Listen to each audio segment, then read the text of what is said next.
Asal rasa geli je nak pancut awal. Macam mana nak kawal rasa geli supaya tak jadi pancut awal? Ramai tanya saya, berapakah masa yang sepatutnya dicapai untuk seseorang lelaki itu dalam kes pancut awal? Sebenarnya kalau ikutkan dia tak ada definisi yang tetap berapa lama seseorang itu boleh bertahan. Ada yang diikut kepuasan masing-masing, ada orang 1 minit pun dah okey, ada orang 2 minit pun dah cukup untuk dia, ada orang mungkin lebih, dia expectation dia nak tahan 15 minit, ada orang nak tahan sampai setengah jam. Jadi benda ni subjektif, ikut kepada kepuasan masing-masing. Tetapi untuk mudah untuk kita merawat pasien, selalunya kita akan letak tanda aras 3 minit. Lelaki tu kena tahan sekurang-kurangnya 3 minit. 3 minit ini masa mudahnya in out lah, purely in out, tak termasuk masa foreplay bersama dengan pasangan. Bila lelaki itu dia cakap dia kurang 3 minit, kita dah boleh cakap dia ada masalah pancut awal. Jadi antara masalah yang saya nampak sering ataupun paling banyak terjadi yang menyebabkan bawa kepada masalah pancut awal itu adalah hypersensitivity ataupun terlalu sensitif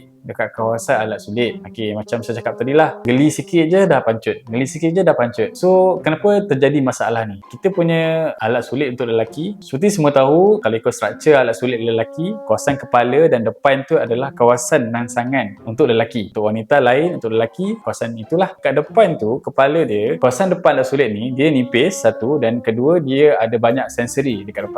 Memang ini bertujuan untuk bagi rangsangan untuk lelaki dan rasa lebih seronok lah. Isu datang bila terlalu sensitif, dan bila terlalu sensitif boleh bawa kepada masalah pancut awal. Jadi apa rawatan yang ada? Untuk soalan ini ada beberapa rawatan yang kita boleh offer, rawatan ubat dan juga rawatan bukan ubat. Untuk rawatan bukan ubat, anda boleh cuba amalkan exercise Kegel. Kegel exercise ini saya rasa ramai yang dah tahu, dia bertujuan untuk menguatkan otot di kawasan alat sulit. Untuk bahasa mudah lah. So bila otot kuat, dia akan bantu anda untuk lebih mudah kawal supaya tak jadi pancut awal. Cuma Kegel exercise ni, macam ini ada exercise, anda kena rajin amalkan lah, kena buat setiap hari, dan kesan dia akan nampak selepas 1 atau 2 bulan baru akan nampak kesan. Okay, anda kena bersabar sikit lah. Jika anda nak cuba rawatan ubat untuk kurangkan rasa sensitif, kita ada beberapa jenis yang kita boleh offer, antaranya ubat krim, yang kedua ubat spray, yang ketiga ubat makan. Ketiga-tiga ubat ni